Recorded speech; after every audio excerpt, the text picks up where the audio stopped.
কানিয়া কেন্দ্রীয় জামে মসজিদ কমিটি কর্তৃক আয়োজিত আজকের এই তাফসীরুল কোরআন মাহফিল। আজকের এই মাহফিলে আল্লাহ তাআলা যিনাকে সম্মানিত সভাপতির আসনে কবুল করেছেন, শাহ সুফি আলহাজ হযরত মাওলানা সিরাজুল ইসলাম, সাবেক প্রিন্সিপাল, বাগবাড়ি ফাজিল ডিগ্রি মাদ্রাসা। আজকের এই মাহফিলের সম্মানিত সভাপতিকে অন্তরের অন্তঃস্থল থেকে আমি শুভেচ্ছা জ্ঞাপন করছি। সম্মানিত সহসভাপতি হাফেজ মাওলানা ইসহাক আলী, মাওলানা মাহফুজুর রহমান, আলহাজ মোহাম্মদ আজিজুর রহমান, আলহাজ মোহাম্মদ আবেদ আলী, জনাব হাফিজুর রহমান, সম্মানিত সভাপতি সহসভাপতি মণ্ডলীদেরকে অন্তরের অন্তঃস্থল থেকে আমি শুভেচ্ছা জ্ঞাপন করছি। আজকের এই মাহফিলের প্রধান উপদেষ্টা জনাব মোহাম্মদ হেলালুজ্জামান তালুকদার লালু ভাই, বাংলাদেশ জাতীয়তাবাদী দলের মাননীয় চেয়ারপারসন, এর উপদেষ্টা, কাউন্সিলর, সম্মানিত সদস্য এবং সাবেক সংসদ সদস্য,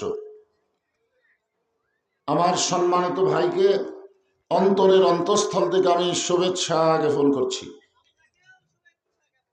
আজকের এই মাহফিলের সম্মানিত প্রধান অতিথি জনাব মোহাম্মদ মহিদুল ইসলাম, তিনি মালয়েশিয়া প্রবাসী। আজকের এই মাহফিলের প্রধান মেহমান জনাব মোহাম্মদ মিল্লাত হোসেন, জনাব মোহাম্মদ রুবেল মন্ডল, সম্মানিত সুধীজন, সকলকেই অন্তরের অন্তঃস্থল থেকে আমি শুভেচ্ছা জ্ঞাপন করছি। ভালোই ছিল, কিন্তু এশার নামাজের আগে ভালোই ছিল, হঠাৎ কুয়াশা, এত বেশি কুয়াশা নামতেছে। তারপরেও মাশাআল্লাহ মাহফিলের মধ্যে কুয়াশা কম, বাহিরে একটু বেশি। এইরকম অবস্থায় আরামের বাড়ি, আরামের ঘরকে বাদ দিয়া আরামের ঘুমকে উপেক্ষা করে আমার সামনে যারা বসেছেন, যিনাদেরকে আল্লাহ দয়া করে, রহম করে, মেহেরবানি করে এই জান্নাতের বাগানে কবুল করেছেন। আমি যখন কবুল শব্দ উল্লেখ করলাম, দুই একজন আমিন কইলেন, বাদ বাকি কইলেন না। আপনারা কি এরকম মনে করতেছেন যে আপনি নিজের ইচ্ছা এখানে আইছেন? আল্লাহ যদি না চাইতো আপনারা এখানে আসতে পারতেন না। এটা আমার কথা না, কথা হলো কোরআনের। আল্লাহ বলেছেন, মা আসাবাকা মিন হাসানাতিন ফামিনাল্লাহ। বান্দা বান্দির দ্বারা যখন কোনো ভালো কাজ হয়, এই কাজ বান্দা বান্দি করে না, বরং আল্লাহ করায়। আপনারা বলেন তো, এই কোরআন কারিমের মাহফিলে বসা ভালো কাজ না খারাপ কাজ? তাহলে এই কাজ কি আপনারা করলেন না আল্লাহ করালো? তাহলে এই মুহূর্তে আমরা বিশ্বাস করব, আমরা যত বড়ই পাপী হই না কেন, আল্লাহ আমাদের উপরে রাজি আছে। আল্লাহ যদি রাজি না থাকতো, এই জান্নাতের বাগানে আমাদেরকে বসবার তৌফিক দিতেন না। আমার সামনে যারা বসেছেন, আমি আমার অন্তরের অন্তঃস্থল থেকে আপনাদের সবাইকে শুভেচ্ছা জ্ঞাপন করছি। সম্মানিত মা বোনেরা, পর্দার অন্তরালে বসে বসে যারা আলোচনা শুনতেছেন, তাদেরকে শ্রদ্ধা জ্ঞাপন করে এই মুহূর্তে জানতে চাচ্ছি, আপনারা সকলে কেমন আছেন? জি আলহামদুলিল্লাহ। জি আল্লাহ শারীরিক সুস্থতা এবং মানসিক প্রশান্তি সহকারে আজকের এই জান্নাতের বাগানে কবুল করলেন। আমরা সে আল্লাহর উপরে খুশি না বেজার? তাহলে জবান খুলে সমস্বরে সকলে বলবো, রব্বানা লাকাল হামদ হামদান কাসীরান তাইয়িবান মুবারাকান ফিহি। আমরা প্রশংসা করলাম কার? আল্লাহর প্রশংসা যদি আমরা করি তাহলে লাভ হবে কার? মাশাআল্লাহ, এক ছোট বাচ্চা বলছে আমার। এছাড়া যতই প্রশংসা করেন আপনার লাভ নাই, যার প্রশংসা করবেন তারই লাভ। যদি নেতার প্রশংসা করেন, সামনে ইলেকশনে নেতা ভোট বেশি পাবে, কিন্তু আপনাদের কোনো লাভ হবে না। বক্তার প্রশংসা করেন, বক্তার দাওয়াত বেড়ে যাবে, কিন্তু আপনাদের কোনোই লাভ নেই। এভাবে ডাক্তারের প্রশংসা করলে রুগী বেড়ে যায়, কিন্তু যারা প্রশংসা করে তাদের কোনোই লাভ নেই। কেবলমাত্র আল্লাহর প্রশংসা করলে বান্দা এত লাভবান হয়, আসমান এবং জমিনের ফাঁকা জায়গা আল্লাহ নেকি দিয়ে পরিপূর্ণ করে দেয়। এই যে আমার এক ভাই পিছন থেকে বললেন সুবহানাল্লাহ, এই সুবহানাল্লাহ শব্দটা উচ্চারণ করলে আল্লাহ এত খুশি হয়, কবে যাবেন জান্নাতে তার আগেই আপনার নামে আল্লাহ জান্নাতে একটা গাছ লাগায় দেয়। তার মানে কি বুঝলেন? সুবহানাল্লাহ বলা বান্দারা জান্নাতে যাবেই। জান্নাতে যদি না যায় তো গাছ কার জন্য লাগাবে? এই জন্য আল্লাহ রাসূল বলেছেন তিনটা তসবিহ, জোরে বলেন কয়টা? তিনটা তসবিহ সে যত বড়ই পাপী হোক না কেন, ইমানদার হলে তার জবান থেকে অনায়াসে প্রকাশ পায়। একটা হলো সুবহানাল্লাহ, একটা আলহামদুলিল্লাহ, আর একটা হলো আল্লাহু আকবার। এই সাইড থেকে আল্লাহু আকবার কে করে? আসলে বাহিরে থাকে তো কাম হবে না। আপনারা বলেন তো, শীতের দিনে ল্যাপের বাইরে থাকে উষুম হবে? কতক্ষণ হবে? মশার সময় মশারির বাইরে থেকে মশার কামড় থেকে বাঁচা যাবে? আজকে কোরআনের মাহফিলে বাহির থেকে কোনো লাভ নাই, ভিতরে আসতে হবে। এই জন্য বলতেছি বাবাজিরা, দুষ্টামি কম করো। এই গাবতলির মধ্যে ইয়ং জেনারেশন, এই কিশোরেরা খুব কেমন জানি, আমি বহু মাহফিল গাবতলি করি, এরা কেমন জানি একটা উদ্ভট উদ্ভট ভাব।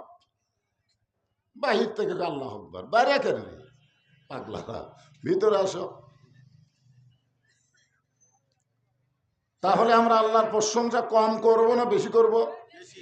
আলহামদুলিল্লাহ।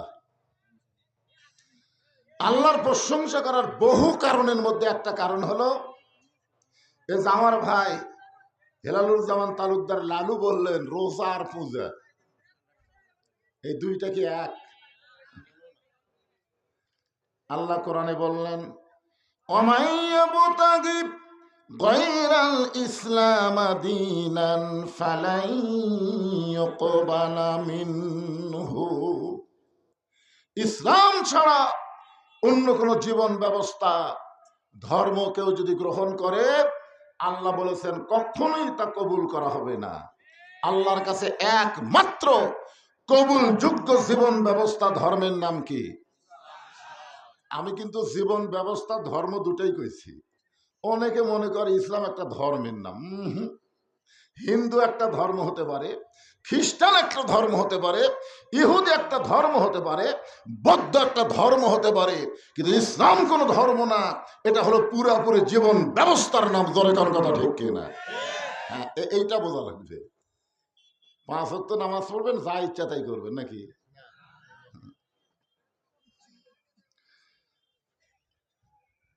আল্লাহ কোরআনে বলেছেন ইন্না দীনা ইনদাল্লাহিল ইসলাম। আল্লাহর কাছে মনোনীত জীবন বিধানের নাম কি? যাই বলতেছেন না তার সন্দেহ আছে মনে হয়। আল্লাহ আমাদেরকে জন্মগতভাবে মুসলমানের ঘরে কবুল করছেন। আরে কি ভাগ্য আমাদের! আল্লাহ যদি আমাদের হিন্দু বৌদ্ধ খ্রিস্টানদের ঘরে পাঠাতো, মনে করেন দুনিয়াতে পাঠানোর দায়িত্ব কার? আল্লাহ যদি আমাদের হিন্দুর ঘরে পাঠাতো, আমরা কি আল্লাহ পাইতাম? কি পাইতাম? ভগবান। ভগবান আল্লাহু লা ইলাহা ইল্লা হুয়াল হাইয়ুল কাইয়্যুম। আয়াতুল কুরসির প্রথমেই আছে আল্লাহু লা ইলাহা ইল্লা হুয়াল হাইয়ুল কাইয়্যুম। এমন একজন আল্লাহ পেয়েছি যিনি সদা বিরাজমান। জোরে কান সুবহানাল্লাহ। যদি আপনাদের মন চায় আলিফ বাদ দেন তো, দেখেন তো কি আছে, লিল্লাহি মা ফিস সামাওয়াতি ওয়াল আরদ। আবার যদি মন চায় লাম বাদ দেন, লাহুল মুলকু ওয়া লাহুল হামদ। আবার যদি মন চায় আর একটা লাম বাদ দিয়ে দেখেন হুয়াল্লাহুল্লাযী লা ইলাহা ইল্লাহু। ভাগ্য করে আমরা এমন একটা আল্লাহ পাইছি যে আল্লাহর সবকিছু বাদ দিলেও আল্লাহ বাদ পড়বে না। বলে কন্যা সুবহানাল্লাহ। আসলে জগৎ তিনটা, খুব খেয়াল করবেন। যতই বাড়াবাড়ি করি সর্বসাকুল্যে জগৎ হলো তিনটা। যেরকম কয়টা? এক জগতে আমরা ছিলাম, এক জগতে আমরা আছি, আর এক জগতে আমরা যাব। এই পিছনে হইচই করে কেন রে? এই ইয়ং জেনারেশন মসজিদের উন্নয়ন কল্পে মাহফিল করতেছে, তাহলে এখানে ভলেন্টিয়ার আছে না নাই? যেরকম আছে না নাই? এরা কি মেলাত ঘুরতেছে নাকি? তোমরা দেখো, জবান বন্ধ করে কাজ করো। এখানে হইচই করা যাবে না, কেন এটা হাট বাজার না, এটা হলো জান্নাতের বাগান। যেরকম ঠিক কি না? এখানে অসংখ্য রহমতের ফেরেশতা পরিদর্শন করতে এসেছে। আল্লাহ কোরআনে বলেন, লাকাদ খালাকনাল ইনসানা ফি আহসানি তাকবীম।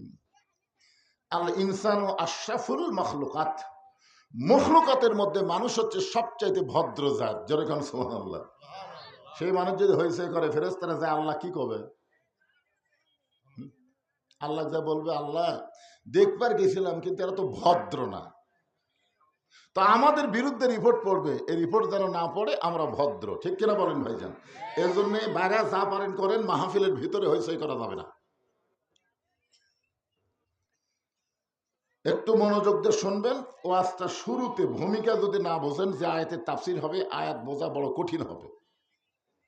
ভূমিকার মধ্যে আমি বলতেছি, মনোযোগ দিয়ে শুনতেছেন। তিন জগৎ। কয় জগৎ? এক জগৎ শেষ, সেই জগতের নাম হলো রুহের জগৎ। ওই জগতে আমরা ছিলাম কিন্তু আমাদের মনে নাই। মনে আছে? আপনাদের মনে আছে? এই দুনিয়াতে আসার আগে আর একটা জগতে যে আমরা ছিলাম, এই জগতের নাম কি? আলমে আরওয়াহ, রুহের জগৎ। আবার এই দুনিয়ার জগৎ ছেড়ে আমরা প্রত্যেকটা ধাপে ধাপে আর একটা জগতের দিকে রওনা দিচ্ছি। আপনারা বলেন তো, সেই জগতের নাম কি? আখেরাতের জগৎ। আখেরাতের জগতের মধ্যে বরজাত টরজাত সবই আছে। হ্যাঁ, তো যেটা আমি তিন জগৎ বলতেছি এই হিসাবে, দুনিয়াবি জগতের পরেই যেটা আসতেছে আখেরাতের জগৎ। তিন জগতের মধ্যে দুই জগৎ আল্লাহ আমাদের পক্ষে। রুহের জগতে যদি আল্লাহ আমাদের পক্ষে না থাকতো, দুনিয়ার জগতে মুসলমানের ঘরে আল্লাহ আমাদের কবুল করতো না। ধরে কোন কথা ঠিক কিনা? তাহলে তিনটার মধ্যে দুটা যদি আল্লাহ আমাদের পক্ষে হয়, আর একটা জগতে আল্লাহকে আমাদের বিপক্ষে যাবে। হিসাব করলেই তো বোঝা যায়। ঠিক কিনা বলেন? এক বক্তা ওয়াজ করতেছে, এমন ওয়াজ করতেছে যে সব মুসলমান জাহান্নামে যাবে। মানে ওয়াজের ভাব দেখে মুসলমানরা ভাবতেছে আমাকে জান্নাত নাই। পরে আমাকে বলতেছে, হুজুর মুসলমানের খবর কি? আমি বললাম, পাগলা, জান্নাত হলো 8টা, জাহান্নাম হলো 7টা। এখন দরজা হোক আর জান্নাতে হোক, যেটাই হোক, অনেকে বলে একই জান্নাতের নাকি 8টা দরজা। আবার আল্লাহ কোরআনে বলেছেন, অলিমান খাফা মাকাম রাব্বিহি জান্নাতান। আল্লাহর সামনে ভয় করে দণ্ডায়মান হওয়াকে যারা ভয় করবে, আল্লাহ তাদেরকে 2টা জান্নাত দেবে। তাহলে এখানে 2 যদি জান্নাত হয়, তাহলে তো এক জান্নাতের 8 দরজা। এটা কেমন জানি একটা, আমরা ছোটবেলা থেকে শুনে আইছি, জান্নাত হলো 8টা, জাহান্নাম হলো, কথা কয় না রে ভাই। এখন দিন যাচ্ছে, মানুষ আরো যা হচ্ছে ভাই। তো এই আয়াতে আল্লাহ 2টা জান্নাতের কথা বলেছেন, তাহলে 2টা জান্নাতের কথা যদি আল্লাহ বলেন, তা 8টাও তো আছে। তো যাই হোক, আমি তর্ক করতে চাই না, আমি একটা হিসাবের কথা বলতেছি। সাহাবারা এক সময় নবীকে প্রশ্ন করলেন, ইয়া রাসূলুল্লাহ, জান্নাতের তুলনায় জাহান্নাম কত বড়?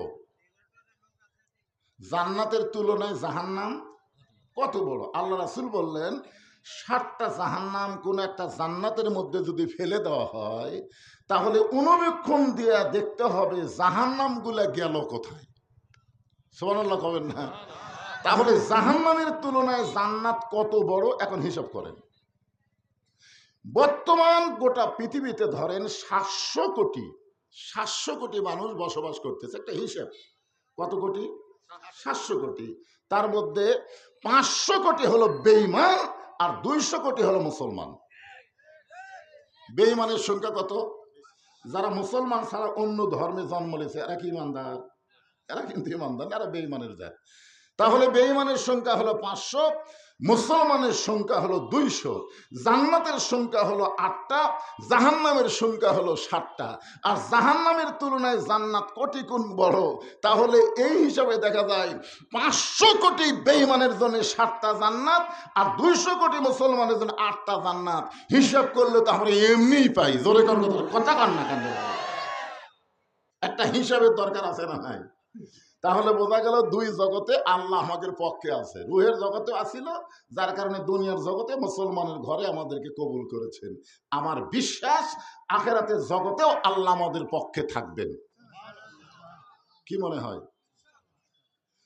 যদি কোনো কারণে আটকে যায়, মনে করেন আল্লাহ খুবই রাগ করছে, বুঝলেন, খালি ওয়াজ করে নামাজ পড়ে না, এই জন্য আল্লাহ রাগ করছে। কি কোন আল্লাহর রাগ আছে না নাই? জোরে কোন আছে না নাই? আচ্ছা, আল্লাহর যে রাগের কথা শুনছেন, আল্লাহর কি দয়ার কথা শুনছেন? আল্লাহ কোরআনে বললেন, না তাকনাতু মির রাহমাতিল্লাহ ইন্নাল্লাহা ইয়াগফিরুয যুনুবা জামিআ ইন্নাহু হুয়াল গাফুরুর রহিম। আমি দয়ার আয়াতটা বললাম, দয়ার কথা পরে বলতেছি। মনে করেন যে কোনো সময় মানে কোনো ক্রমে যদি আটকে যায়, আটকে দেওয়া বোঝেন না, হেলালুর যেমন ভাইয়ের পিছনে 5-7 জন 10 জন খুবই ঘোরে, মানে সবসময় সাথে থাকে। তখন হেলালুর যখন লালু ভাই বলতেছে, এই যদি কোনো সময় তুই আটকে যাস আমাকে কল করিস তো। তখন ওর মোশান বাড়ে না কমে? ওই বাঘ বাড়ির জায়গায় হোক চিনিস, আমি কার লোক তুই জানিস? কি কারণ একটা মোশান হয় কি হয় না? যদি কোনো সময় আল্লাহর সামনে আমরা আটকে যাই, আমাদেরকে তরানোর জন্য একজন নেতা আছে। আছেন আমার মুক্তার, আছেন আমার ব্যারিস্টার, সেই বিচারের হাইকোর্টেতে তিনি আমায় করবেন পার। আমি পাপী রাসূল জাবিন্দার। আল্লাহ যখন হাকিম হইয়া আমাদেরকে আসামি বানায় বিচার শুরু করবেন, ওই সময় আমাদের নবী উকিল হয়ে ব্যারিস্টার হয়ে আমাদের পক্ষে আল্লাহর কাছে ওকালতি করে আমাদেরকে সুপারিশ করে জান্নাতে পৌঁছায় দিবে। তাহলে মনে হচ্ছে আখিরাতে যদি আল্লাহ রাগ করে, নবী আছে না নাই, উকিল থাকলে ভাই রে আসামির খুব একটা, খালি তো উকিল না, উকিল আবার ব্যারিস্টার, আবার মানজাল্লাযী ইয়াশফা ইনদাহু ইল্লা বিইজনিহি। জোরে করে সুবহানাল্লাহ। এই জন্য খুশি হোসেন না বেজার হোসেন? তবে একটা কথা আমি বলি, মন খারাপ করেন না, আমাদের নবী কিন্তু শুধু নবী না।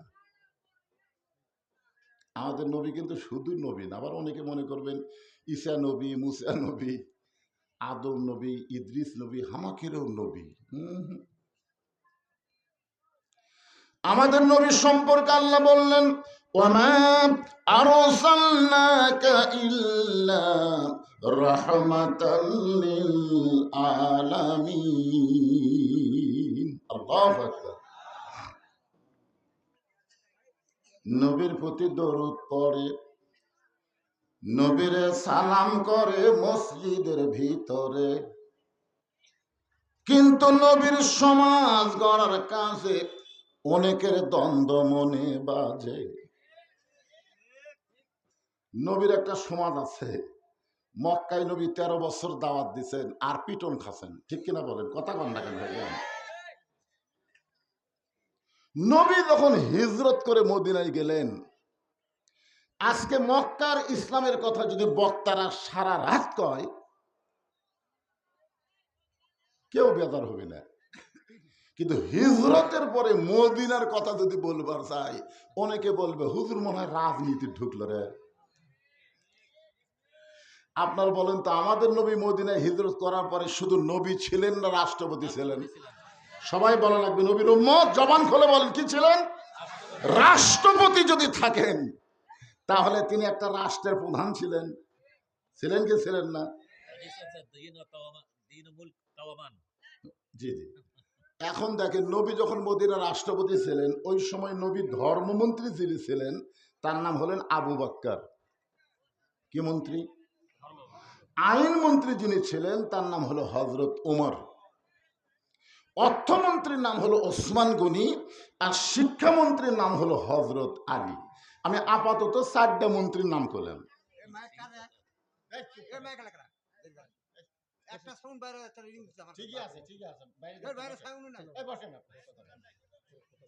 বাহিরে দরকার নাই, মা বোনেরা কি শুনবি, এর কি জন্যই তো অসুবিধা না।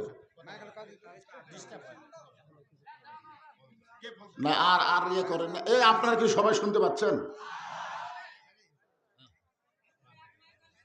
হ্যাঁ, আপনার ভিতরে শুনবার পাচ্ছেন কিনা, বাইরের কথা ঘনকে পারে। বাহিরে যদি শুনবার না পায়, ওর এমনি ভিতরে আসবে। শোন, কিন্তু মহিলাদের ওখানে, মা বোনদের ওখানে সাউন্ড দেওয়া লাগবে, কারণ আজকে আমার ওয়াজ কিছুটা মা বোনদের জন্য করাই লাগবে। কারণ আপনাকে এলাকার মা বোনেরা কিভাবে চলতেছে, কিভাবে বলতেছে, এর মশান কি, ঠিক কিনা বলেন? কোরআন কিভাবে চলবার কইছে মা বোনদের, এই ব্যাপারে কিছু আলোচনা আছে না নাই? দরকার আছে না নাই? হ্যাঁ,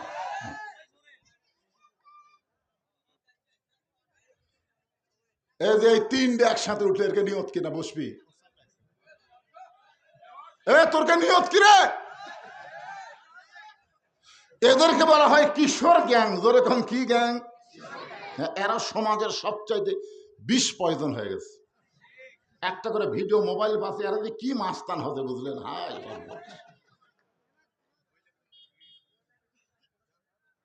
এই বাচ্চাদেরকে আপনার একটু দেখবেন। উঠছিস কেন এখন?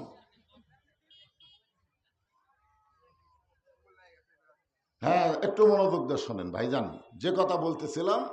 এখন যে কোরআন থেকে আপনাদের সামনে তাফসির করা হবে, যে কোরআন থেকে আপনারা আলোচনা শুনবেন, এই কোরআনের মধ্যে কোনো সন্দেহ, এই কোরআনে কোনো ধোঁকা, এই কোরআনে কোনো গোঁসামিল। মাশাআল্লাহ। এখন আপনাদের কাছে আমার প্রশ্ন হলো, কোরআনকে খালি শোনার জন্যে যে বক্তা ওয়াজ করবি, শ্রোতারা খালি শুনবি, এই জন্যই মনে হয় আল্লাহ কোরআন দিছে নাকি? আল্লাহ কোরআনকে লক্ষ্য করে বললেন, অনুনাজ্জিলু মিনাল কুরআনি মা হুয়া শিফাউ ওয়া রাহমাতুল লিল মুমিনিন।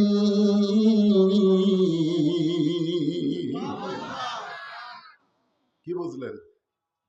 একটা স্লোগান দেওয়া লাগবে, পারবেন?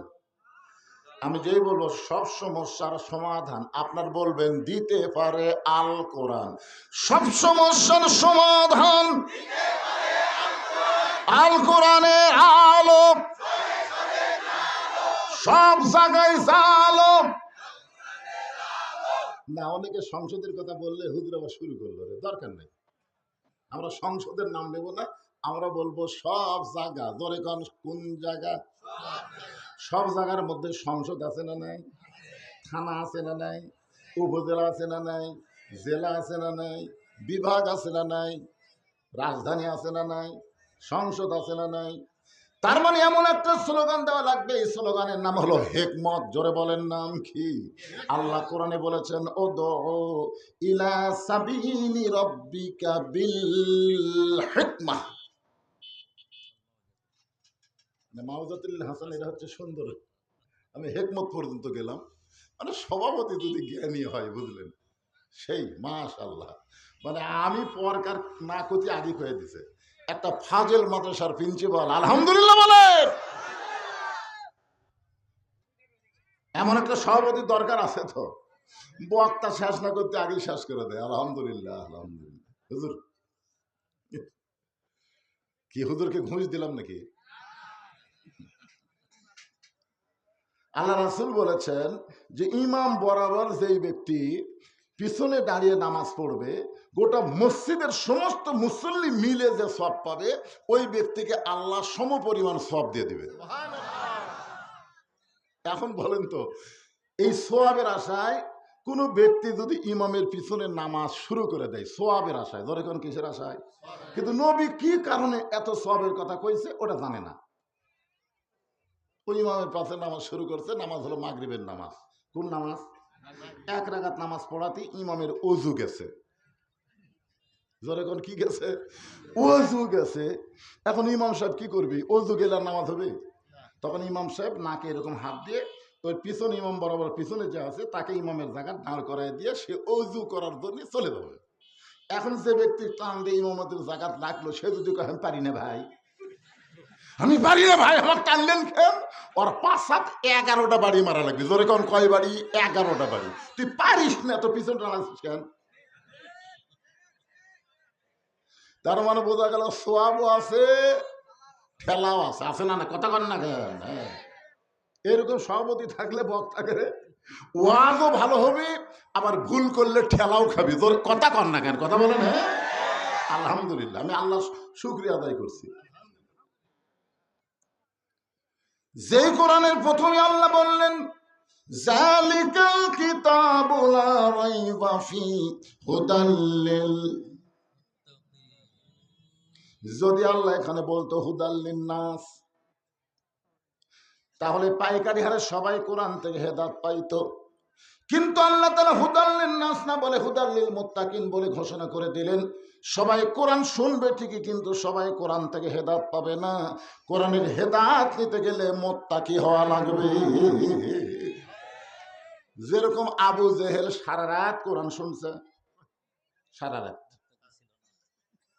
আপনারা তো বসার জায়গা পাচ্ছেন, ওর তো বসার টাইম নেই। ওই ডানায় ডানায় সারা রাত কোরআন তেলাওয়াত শুনছে।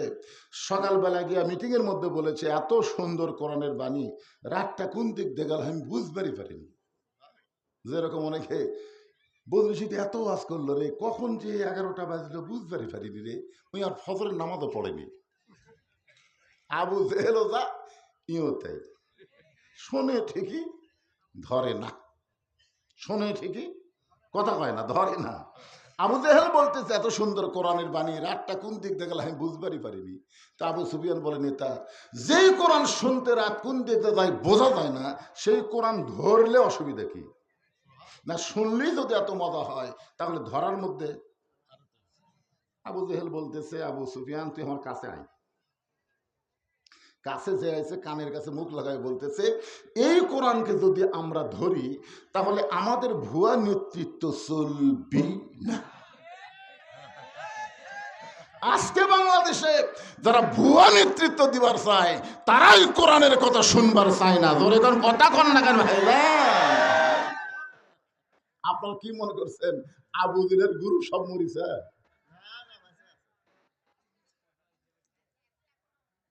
বেঁচে আছেন? একটা হলো আবু জেহেল, একটা হলো আবু বকর। আবু বকর সামিনা ও তানা, শুনেছে ওইটা গ্রহণ করার জন্যে, আর আবু জেহেল খালি শুনিছে বিরুদ্ধচারণ করার জন্য। আজকে আপনারা কোন গ্রুপ হবেন, আবু জেহেল না আবু বকর? কারা কারা হযরত আবু বকরের গ্রুপ হবেন? দুই হাত তুলে আমার আল্লাহকে দেখান। লিল্লাহি তাকবীর। হাত নামান। এখন আসেন সূরা মুলকের 2 নম্বর আয়াত। আল্লাযী খালাকাল মাউতা ওয়াল হায়াতা লিয়াবলুয়াকুম আইয়ুকুম আহসানু আমালা ওয়া হুয়াল আজিজুল গফুর।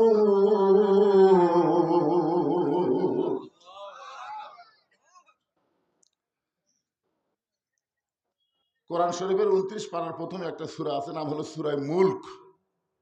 নাম কি? আমি 2011 সালে প্রথম হজ করবার গেছিলাম। তা আমার সঙ্গে আমার সাথী ছিল আদমদিঘি উপজেলার চেয়ারম্যান সিরাজুল ইসলাম, ডাক নাম হলো রাজু। ডাক নাম কি? এলাকার লোক গাবড়া হিসাবে চেনে। উনি আমার সাথী ভাই ছিলেন, একই হোটেলের মধ্যে ছিলাম। তো আল্লাহর ঘর সামনে নিয়ে আমরা একসঙ্গে তালবিয়া পড়তেছি, লব্বাইক আল্লাহুম্মা লব্বাইক, লব্বাইক লা শারিকা লাকা লব্বাইক, ইন্নাল হামদা ওয়ান নি'মাতা লাকা ওয়াল মুলক লা শারিকা লাক। তা আমি রাজু ভাইয়ের হাত ধরে বললাম ভাইজান এই যে শেষে যে কইলাম লাকা ওয়াল মুলক লা শারিকা লাক, এর বাংলা অর্থ কি? তখন কয় হুজুর সবাই কয় আমিও কই, এর বাংলা অর্থ তো জানি না। তা আমি বললাম ভাই এখন কিন্তু আমরা কাবার আঙ্গিনার মধ্যে আছি, আমি যদি আপনাকে বাংলা অর্থ কই আপনি আরবি তো মুখ দেখলেন, কিন্তু বাংলা অর্থ কি মানবেন? তখন বলতেছে আবার বাংলা অর্থ কি হবে? আমি বললাম, আপনি যদি মানেন তাহলে বাংলা অর্থ কমো, আর যদি না মানেন তো কই লাভ কি? তখন বলতেছে আল্লাহর কাবা ঘর সামনে নিয়ে যখন আপনি এই কথা বললেন, হুজুর বলেন আমি মানার চেষ্টা করেন। মানার চেষ্টা করলে হবে না, মানবেন এই নিয়ত করেন।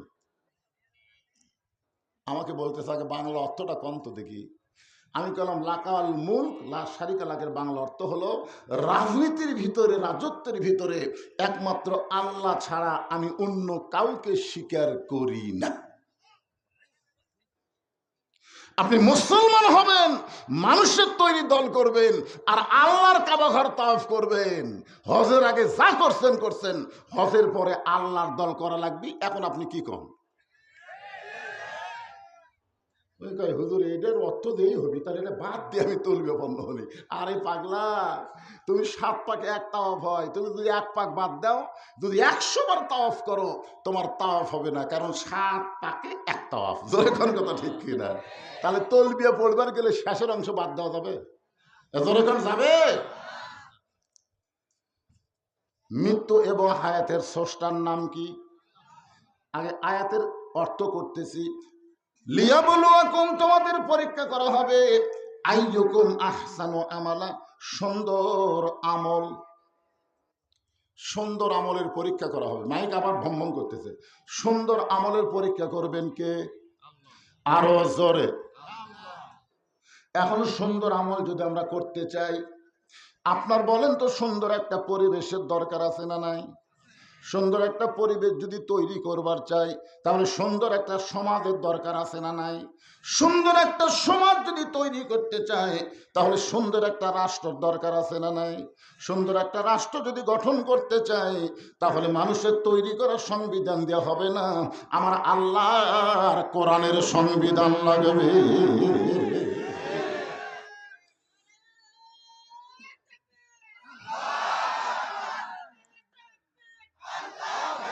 মানুষের সংবিধানে সন্দেহ আছে, ভুল আছে, ধোঁকা আছে, কিন্তু আল্লাহর কোরআনের সংবিধানের মধ্যে কোনো ভুল নাই, ধোঁকা নাই, সন্দেহ নাই। জোরে কোন কথা ঠিক? এখন আসেন তো, এই কোরআন কি খালি ওয়াজ শোনার কিতাব নাকি? বাংলাদেশের মতন 96টা দেশের খলিফা হলেন হযরত ওমর, যাকে বলা হয় অর্ধ জাহানের খলিফা। তিনি মসজিদের মেম্বরে বসে নিজের হাতে নিজের গালে চড় মারতেছেন, ডান হাতে ডান গালে, বাম হাতে বাম গালে। এমন সময় ওসমান গনি মসজিদের মধ্যে ঢুকে বলতেছে, আমির আল মুমিনিন, আপনি কি পাগল হয়ে গেলেন? নিজের গালে নিজে চড় মারতেছেন। ওমর ফারুক বলে, ওসমান, এই মেম্বরে বসে আমার অতীতের কথা বারবার মনে হয়। ওসমান গনি বলতেছে, আপনার অতীতি কি ছিল? ওমর ফারুক বললেন, অতীতে আমি খালার বাড়িতে রাখালি করতাম, ছাগল চড়াতাম। ধরে কোন কি চড়াতাম? ছাগলগুলো নিয়ে যখন বিকালে ফেরত আসতাম, খালা আমার কান ধরে বলতো, ওমর কয়টা নিয়ে গেলি, কয়টা ফেরত আনলি? আমি তখন ছাগলগুলোর দিকে 3-4টা কম, আমি আবার দৌড় দিয়ে ওই ছাগলগুলো কুড়ে খুঁড়ে এনে যখন খালারে দিতাম, খালা মাথার চুল ধরে বলতো, ওমর, যেই ভুল আজকে করেছো, এই ভুল যদি আগামীকাল করো, তোমার রাখালির চাকরি কিন্তু ক্যান্সেল করে দিব। আমি তখন খালার পা ধরে বলতাম, খালা, আমার রাখালির চাকরি যদি ক্যান্সেল করে দেন, তাহলে আমি থাকবো কোথায়, খাবো কি? যে ওমর একদিন রাখালির চাকরি রক্ষা করার জন্য খালার পা ধরে কেঁদেছে, আজকে সেই ওমরকে আল্লাহ অর্ধ পৃথিবীর খলিফা বানাইছে। এটা উমরের যোগ্যতা নয়, এটা কেবলমাত্র আল্লাহর কোরআনের ওসিলায়। এখন আপনারা বলেন, এই কোরআনের পাওয়ার আছে না নাই? কিন্তু আমাদের বাংলাদেশে যাই বলে আই রে, সেই দিকে যাই রে, হুজুরের চরিত্র ভাই রে। কি সারা জীবন কোরআনের বিরুদ্ধে চারণ করছে, ওই নেতা যখন মরণের কাছে গেছে, এমন সময় হুজুরা কোরআন খতম দিয়ে দোয়া করতেছে, আল্লাহ আল্লাহ আল্লাহ। আল্লাহ কাই খেরে, কোরআন কোনো মরা মানুষের কিতাব না, কোরআন হলো জীবিত মানুষের হেদাত। জোরে কোন কথা ঠিক কিনা? আজকে বাংলাদেশের মানুষ মরলে কোরআন দিয়ে জান্নাতে যাবার চায়, কিন্তু বাস্তা আল্লাহর কোরআন মানে না। এইটা কোনোদিন মুসলমানের চরিত্র হতে পারে না। জোরে কোন কথা ঠিক কিনা? এই কোরআন আসলে কি, আজকে আমি নিজের চোখে আপনাদের দেখানোর চেষ্টা করব। একটু দেখার দরকার আছে না নাই? কারণ সব দেখা হলো শেষ, আমরা কোরআন দেখতে চাই, জোরে কোন কথা ঠিক কিনা? কিভাবে দেখবেন? বর্তমানে বাংলাদেশে তো কোরআন দেখার কোনো পরিবেশ নাই। কোরআন আসলে কেমন কিতাব? ছদ্মবেশে মদিনার অলি গলি ঘুরতেছে হযরত ওমর শুধুমাত্র আল্লাহর কোরআন দেখার জন্য। হঠাৎ হযরত ওমর দেখতে পায় দুই পাহাড়ের মাঝখানে একটা গিরিপথ। জোরে কোন কি পথ? ওই গিরিপথের ভিতর দিয়া একটা সুন্দরী মেয়ে ধীর গতিতে হেঁটে হেঁটে আসতেছে। ওমর ফারুক দেখলেন দুই পাহাড়ের মাঝখানের গিরিপথে একটা সুন্দরী মেয়ে ধীর গতিতে হেঁটে হেঁটে আসতেছে। ওমর ফারুক মেয়েটার দিকে তাকায়া আল্লাহর শুকর আদায় করলেন। এখন বর্তমান পরিবেশে কোনো সুন্দরী মেয়ের দিকে তাকায়া যদি কেউ আল্লাহর শুকর আদায় করে তাহলে সবাই বলবে লোকটা লুচ্চা। কারণ বর্তমান পরিবেশে ওই মেয়েকে সুন্দরী বলা হয় যে মেয়েটা কাপড় চুপড় খুলে রাস্তায় ঘুরবে, ধরে কোন কথা ঠিক কিনা? কিন্তু আল্লাহর কোরআনের পরিবেশ যখন চালু হবে তখন বেপর্দা নারীকে কখনোই সুন্দরী বলা যাবে না। পর্দানিশী নারী যারা বিশ্ব সুন্দরী তারা। আমি যেই বলবো পর্দানিশী নারী যারা, আপনার বলবেন বিশ্ব সুন্দরী তারা। বলতে পারবেন না ভাইজান? পর্দানিশী নারী যারা, আর যেই বলবো বেপর্দা নারী যারা, আপনারা বলবেন বিশ্ব বেহায়া তারা।